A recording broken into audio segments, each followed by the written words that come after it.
I found the lost continent of Atlantis, the source of all civilization. This is written by Dr. Paul Schliemann, the grandson of Dr. Henrik Schliemann, on the New Yorker, New York American, October 20th, 1912. The article and accompanying illustrations produced from a photocopy provided by New York Public Library. We see the map in the center of the Atlantic Ocean. We published for the first time in over 90 years. Dr. Paul Schliemann, the distinguished grandson of the late Henrik Schliemann, finder of ancient Troy and one of the world's greatest archaeologists, presents here one of the most remarkable and fascinating narratives of discovery ever published. Atlantis is the legendary continent mentioned by the Greek philosopher Plato, who in one of his conversations told how the priests of the Egyptian temple of Sais related to Solon, the great lawmaker, the story of its destruction about 9000 BC, 11,000 years ago. Atlantis, according to the story, was the home of a great civilized race which had conquered and colonized the world. All civilization had come from it. What's known as the Dolphin Ridge, an enormous submarine plateau stretching between 25 and 50 degrees north latitude and 20 to 50 degrees west latitude, is supposed to be its sunken remnants. The Azores Islands are believed to be the top of its lofty mountains. All that now remains above water are the lost continent. We know that the Azores, of course, are volcanic islands.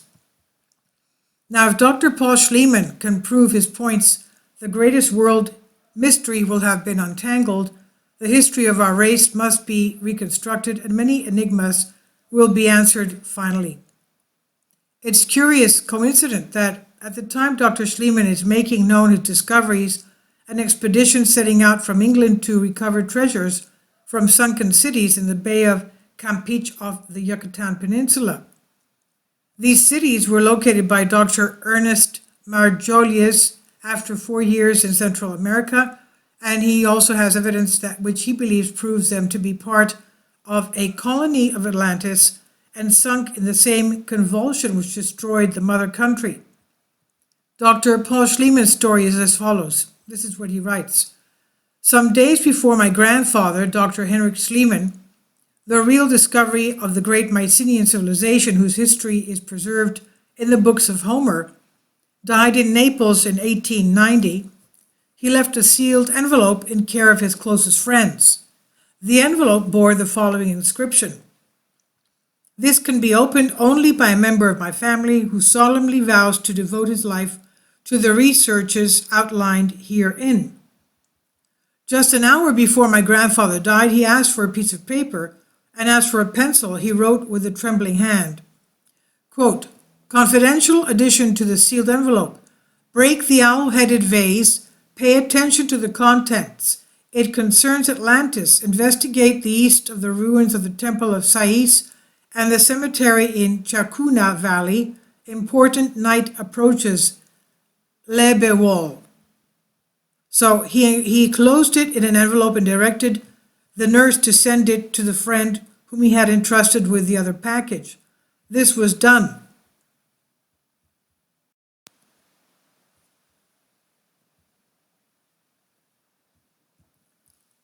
Although everyone was curious as to what the mysterious packets contained, not one of the children or friends dared to break the seals. No one desired to devote his life to something he could know nothing about until too late to recede. The envelopes were deposited in one of the banks of France. After I had studied for some years in Russia, Germany, and the Orient, I decided to take up the work of my illustrious grandfather. I decided that what he felt so important that he had so safeguarded it must be important enough to devote one's life to. In 1906, I took the vow and broke the seals. Within were a number of documents and photographs. The first paper said, whoever opens this must solemnly swear to carry out the work which I have left unfinished. I have come to the conclusion that Atlantis was not only a great territory between America and the west coast of Africa and Europe, but the cradle of all our civilization as well. There has been much dispute between scientists on this matter. According to one group of tradition of Atlantis is purely fictional, founded upon fragmentary accounts of the deluge some thousands of years before the Christian era. Others declare the tradition wholly historical, but incapable of absolute proof. In the included material records, notes, and explanations are to be found the proofs that exist in my mind of the matter. Whoever takes charge of this mission is solemnly obligated to continue my researches and to form the definite statement, using as well the matter I leave with this and crediting me with my just dues in the discovery. A special fund is deposited in the Bank of France to be paid to the bearer of the enclosed receipt, and this should pay the expenses of the research. The Almighty be with this great effort. Heinrich Schliemann. I cannot in this limited space give all the papers, nor do I care to, but one of the most important from the narrative standpoint read. When in 1873 I made the excavation of the ruins of Troy at Hisarlik and discovered in the second city the famous treasures of Priam, I found among the treasures a peculiar bronze vase of great size. Within it were several pieces of pottery, various small images of peculiar metal, coins of the same metal, and objects made of fossilized bone. Some of these objects in the bronze vase were engraved with a sentence in Phoenician hieroglyphs. The sentence read, "From the King Kronos of Atlantis." You who read can imagine my excitement. Here was the very first material evidence of that great continent whose legend has lived for ages throughout the world. This material I kept secret, eager to make it the basis of investigations, which I felt would prove of infinitely more importance than the discovery of 100 Troys. But first I had to finish the work in which I was engaged, and I was the more eager to do this because I felt that I was sure to find other objects which would bear directly upon the lost continent. I was rewarded for my faith, as you will see in the document marked B. In 1883, I found the Louvre, a collection of objects excavated from Tiwanaku. Among these, I discovered pieces of pottery of exact same shape and material and objects of fossilized bone which were produced line for those which I had found in the bronze vase of the treasure of Priam. The similarity could not be a coincidence. The shapes and decorations were too complex for that. It's beyond the range of coincidence for two artists in such widely separated locations as Central America and Crete, that's the southernmost island of Greece in the Aegean Sea, to make two vases.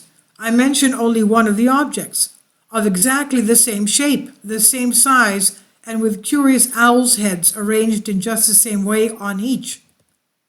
The Central American vases had no Phoenician characters upon them, no writing of any sort.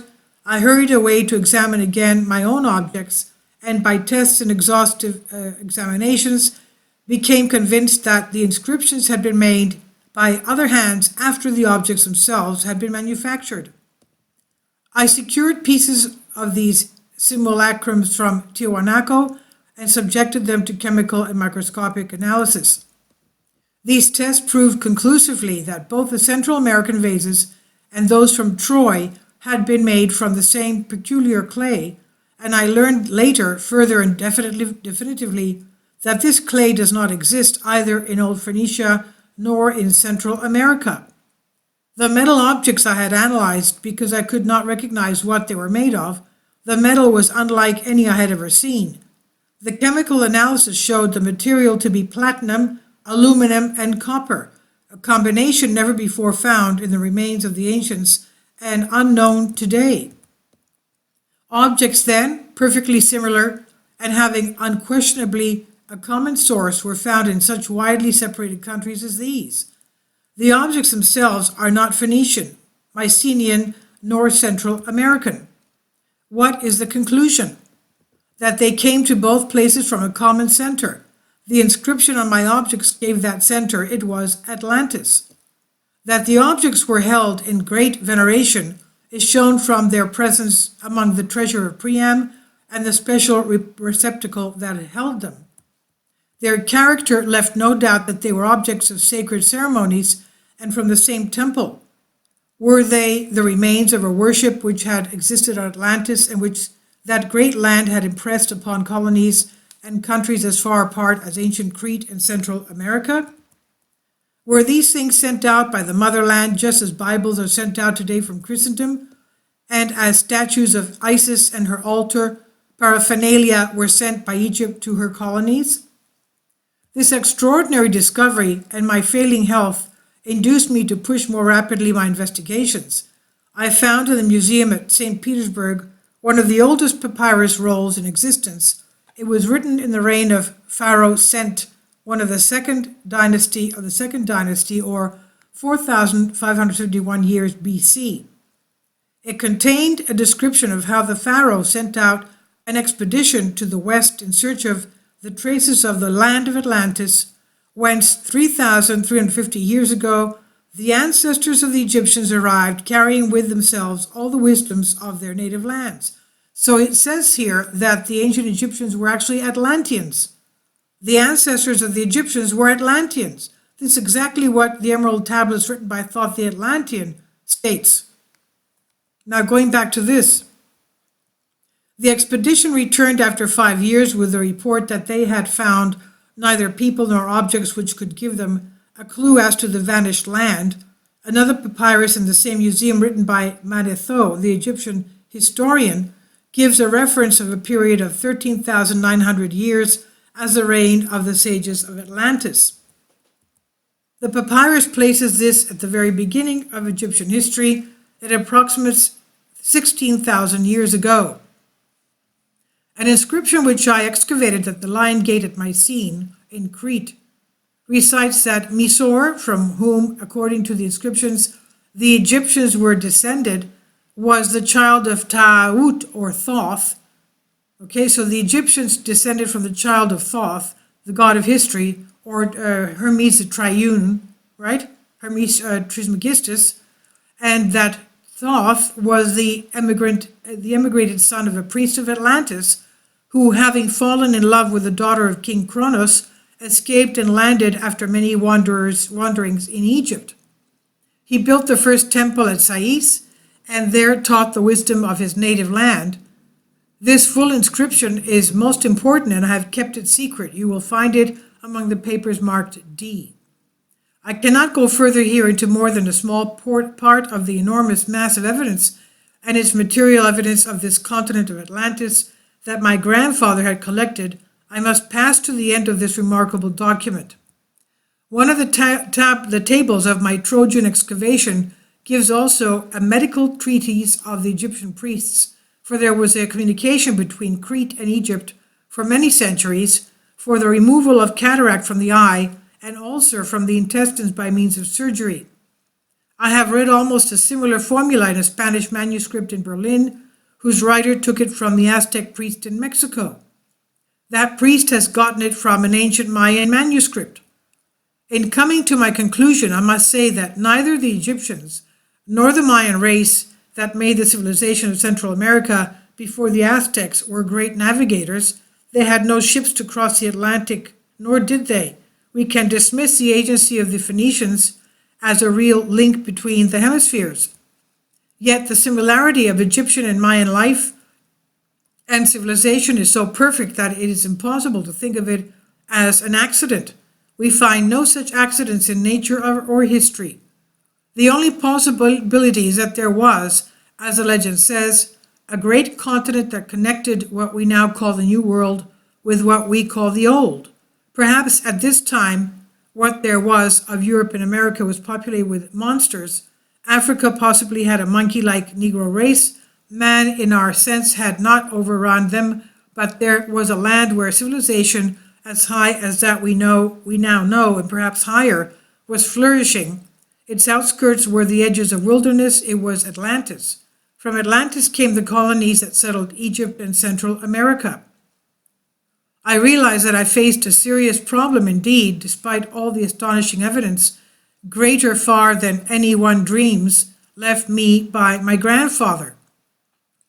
There were other notes and allusions to the material proofs which were in the secret safe in Paris, and besides these was the strict injunction that I should keep the matter secret until I had followed up his instructions and had finished my research.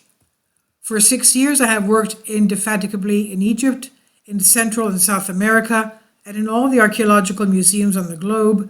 I have discovered Atlantis. I have verified the existence of this great continent and the fact that from it sprang all the civilizations of historic times without a doubt. In my research, I have made a principle to retire to such a seclusion that no periodical could reach me and no curiosity of the public could disturb me in this serious and important work. I shall pursue the same course until my book is finished. For these reasons, I have avoided up to this time all notoriety through the press and every association with any scientific expeditions. I'm an individualist who will do the work in my individual way. However, I have been willing to follow the invitation of this newspaper and to reveal the secret of my illustrious grandfather and to give some of the facts which I have discovered and why I claim to be the discoverer of Atlantis. I will proceed to what happened after I read Heinrich Schliemann's documents. I at once proceeded to investigate the hidden collection in Paris. The owl-headed vase was unique, of obviously extraordinary ancient origin, and on it I read the inscription in Phoenician characters, quote, "From the King Kronos of Atlantis," end quote. I hesitated for days to break it, for I still thought that the last letter of my grandfather might have been the result of a mind weakened by the approach of death. I could not see why it should be broken. It may be that he had found other vases of the kind of Hisarlik and had broken them. He may have saved this last vase because he felt that an absolute proof of the evidence should be the possession of the one who should take up his work. I hesitate to write this because it seems to savor of pure romance, yet it is absolute truth. After all, I broke it. I was not a little startled when out of the bottom of the vase slipped a square of white silver-like metal upon which were drawn strange figure and an inscription which were not like any hieroglyphs or writing that I have ever seen. These were on the head side of the coin or metal.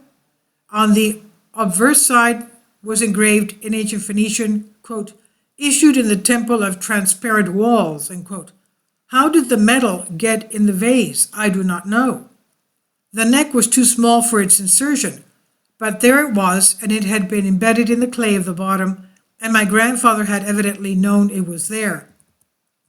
If the vase was from Atlantis, the piece must have come from it too, and yet my examination showed me that the Phoenician letters had been cut in after the object and had been under and the die that made the face figures. This is a mystery to me even now, but there is the evidence. Besides this, I found in the collection the other material objects which my grandfather had said came from Atlantis. One was a ring of the same peculiar metal as the coins or the medals. There was a strange-looking elephant of fossilized bone, an extremely archaic vase, and some other objects which I will not discuss now. The map by which the Egyptian captain had sought for Atlantis was there too. I preferred to save these objects from my extended work, nor could I, under the instructions of my grandfather, tell of them. It's sufficient to say that no scientist can controvert them. The owl vase, the archaic vase, the bronze vase, and the ring have the Phoenician inscription. The elephant and coins did not. My grandfather had written that I should first pay attention to the ruins of the Temple of Sais and the Kuchuna Valley in America. I arrived first in Egypt and started to excavate around the ruins of Sais.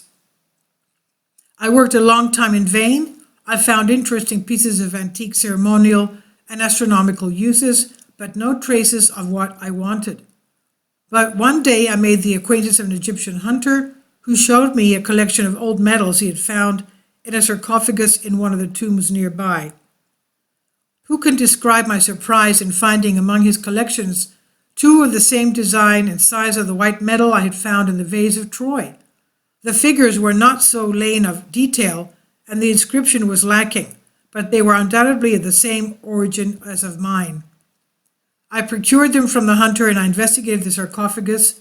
It proved to be that of the priests of the First Dynasty, one of the most ancient but there was nothing else there of interest to me. Yet was I not progressing? Here was a coin in the vase of Troy, which, if my grandfather was right, came from Atlantis. And here were two of the same kind in a sarcophagus of the priest of the first dynasty of the Temple of Sais, the temple which held the records of Atlantis, and whose priests had recited them to Solon, their temple which had been founded by a son of Atlantis who had run away with the daughter of Cronos. Thoth the Atlantean, that is, the name of which was on the vase of Hisarlik that held the coin. How explain? I called to my aid two great French geological experts, and we examined the west coast of Africa at the points where my grandfather had indicated where he had believed the ancient Atlantis had touched that land. We found the whole shore here covered with volcanic action, some distance in from the shore whose evidence is stopped. For many miles it was as though the volcanic action had chopped away land from the coast. Here I found an object of inestimable value to my research. It was a head of a child done in the same metal as that which formed the ring and the metals. It was embedded in an incrustation of volcanic rock of great age. The chemical analysis showed it to be of exactly the same strange alloy that I have described. The full results of the survey I cannot go into here. They were immensely important, and they are supposed to be by other testimony than my own. When I went to Paris and sought the owner of the Central American collection, which my grandfather had alluded to, he consented that I break his owl-headed vase for the purpose of investigation. I broke the vase, and out of it slipped a metal exactly the same size and material as the three I had. The only difference was in the arrangement of the hieroglyphs. Here there were three links: the coins in my grandfather's secret collection, the coin in the Atlantis vase, the coins in the Egyptian sarcophagus, the coin in the vase from Central America, the head from the Moroccan coast. I at once went to Central America, to Mexico, and to Peru. I have dug up graveyards and excavated the cities. The cemetery of Chucuna Valley, where the ancient Chimus are buried, gave me immense material for other clues.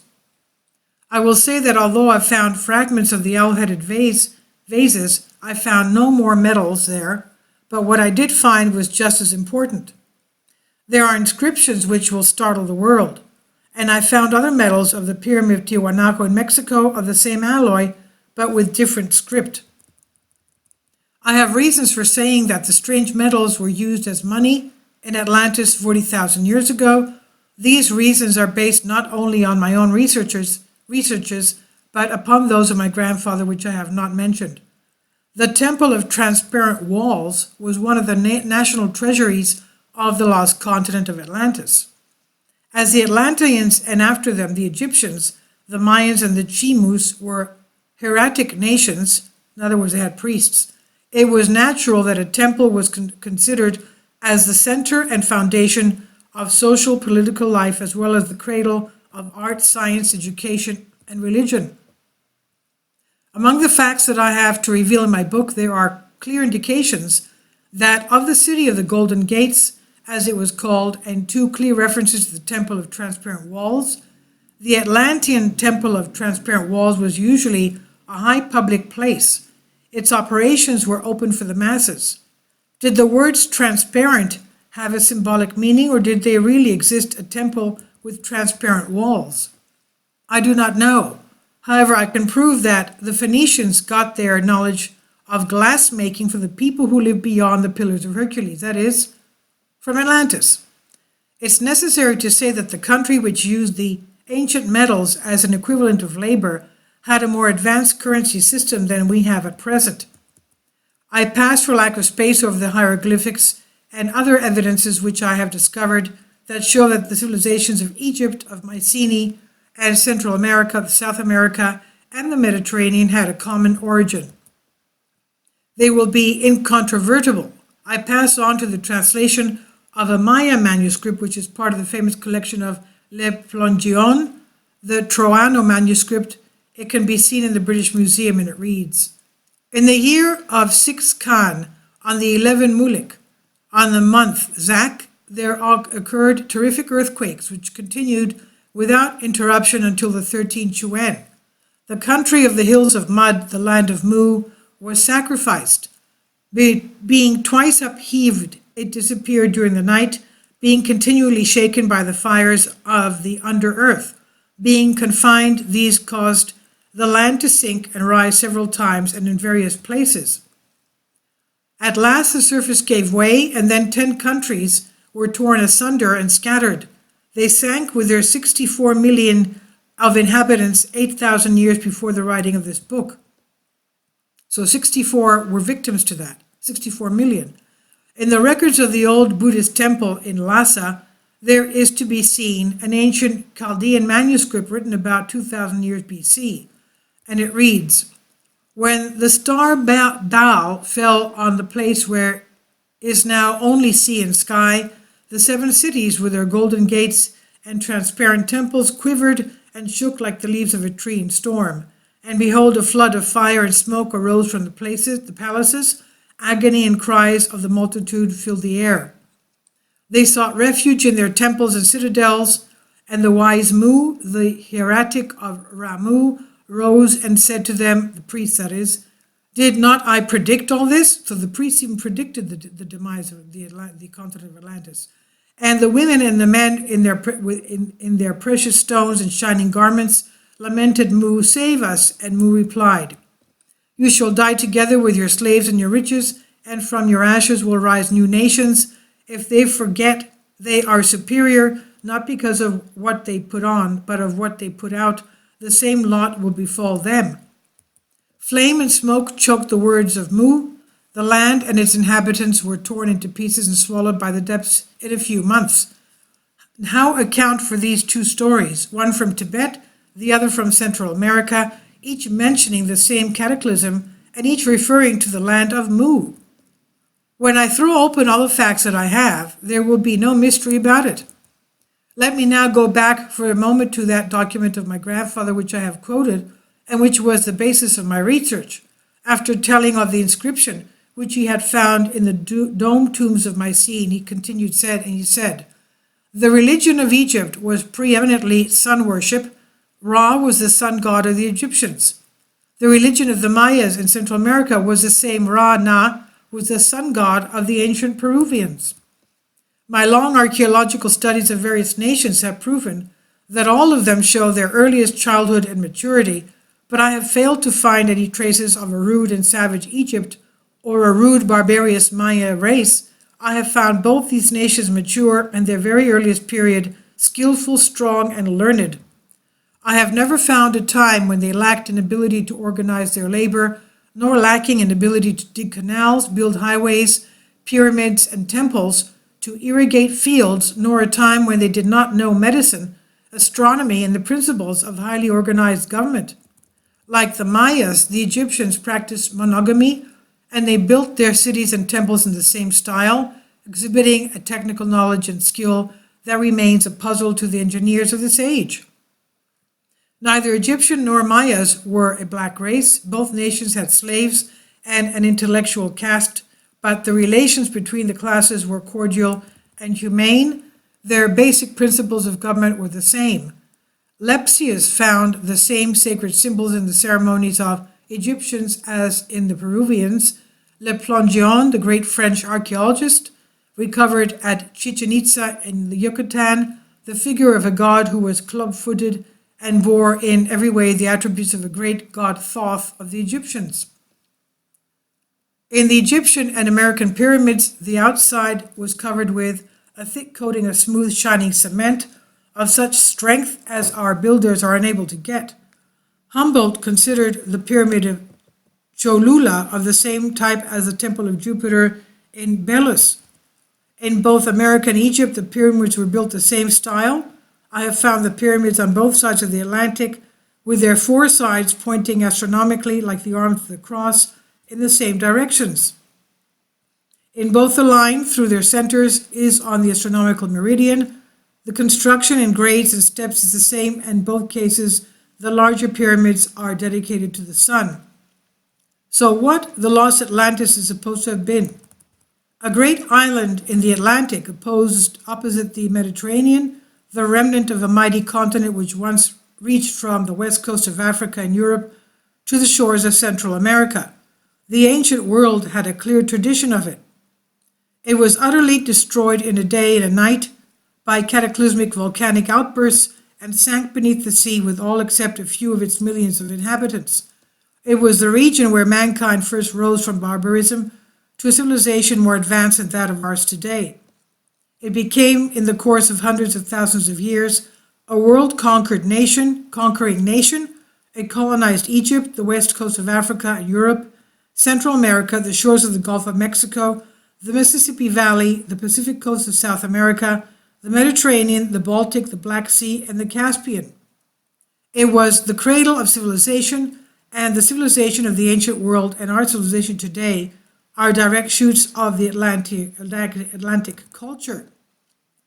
The racial memory of Atlantis found in the legends of the Garden of Eden of the Bible, the Garden of the Hesperides of the Greeks, the Asgard of the Scandinavians, the Tir and Ongo of the Celts, and in all the legends of a wonderful, mysterious land in which dwelt gods or godlike mortals. The stories of the deluge, versions of which are found in the traditions of almost every ancient and modern race, are simply the memory of the stupendous catastrophe which wiped out Atlantis, the tale of which was carried by those who escaped to all the lost land colonies, and these represented all the civilizations of the world at the time. In the same way, the escape of some of the Atlanteans over a narrow land bridge which connected Atlantis with what is now Brittany survives in the legends of the Rainbow Bridge Perilous, with the razor edge which the Scandinavians believed was the only road to Asgard, the dwelling place of gods, and in the famous Hell's Causeway of the religious books of the Middle Ages, and in similar legends of Hindus, Mayas, and Turanians. The gods and goddesses of the ancient Greeks, the Phoenicians, Hindus, Scandinavians were simply the kings, queens, and heroes of Atlantis, and the acts attributed to them in mythology are a confused recollection of real historical events. The religions of Egypt, Peru, and that of the Mayans, the vanished race that built the buried cities of Central America, and upon the wrecks of those whose civilizations the Aztecs built their empire, were the original religion of Atlantis. The oldest colony formed by Atlantis was Egypt, whose civilization was a provincial reproduction of that of the mother country. The next oldest was those of Peru and Central America. The Phoenician alphabet, parent of all European alphabets, was derived from the Atlantis alphabet, which was also conveyed from Atlantis to the Mayans.